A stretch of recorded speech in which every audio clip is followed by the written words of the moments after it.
সংসদ নির্বাচন উপলক্ষে ৫ দিনের ছুটিতে সড়ক মহাসড়কে বেড়েছে ঘরমুখো মানুষের ভিড়। প্রতিটি গাড়িতে অতিরিক্ত ভাড়া নেওয়া হচ্ছে বলে অভিযোগ তাদের। ছুটি হওয়ায় গাজীপুরের শিল্প কারখানার শ্রমিকরা ছুটছেন গ্রামের বাড়িতে। ঢাকা টাঙ্গাইল মহাসড়কে দীর্ঘ যানজট সৃষ্টি হয় সকাল থেকেই। উত্তরবঙ্গমুখী শিল্প কারখানার শ্রমিক ও সাধারণ লোকজন চন্দ্রাতে এসে জড়ো হতে থাকেন। অনেকে পর্যাপ্ত যানবাহন না পেয়ে ট্রাক ও যানবাহনে চড়ে গন্তব্যে রওনা হন। তাদের অভিযোগ, প্রতিটি গাড়িতে অতিরিক্ত ভাড়া নেওয়া হচ্ছে। সাভার আশুলিয়ায় প্রায় ছোট বড় ২,০০০ শিল্প কলকারখানা রয়েছে। ঢাকা আরিচা মহাসড়কের বিভিন্ন বাস স্টেশনে ঘরমুখো মানুষকে দেখা যায় অপেক্ষা করতে। মহাসড়কে যানবাহনের চাপ অনেকটা কম থাকায় অপেক্ষা করতে হচ্ছে যাত্রীদের। দৌলদিয়ায় ফিরতে শুরু করেছে ঘরফেরা মানুষ। দৌলদিয়ার ৭ নম্বর ফেরিঘাট লঞ্চঘাটে মানুষের ভিড় ছিল।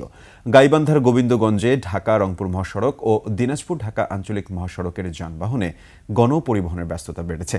ছুটিতে নিজ নিজ এলাকায় গিয়ে ভোট দিতে পারায় সন্তোষ প্রকাশ করছেন শ্রমিকরা।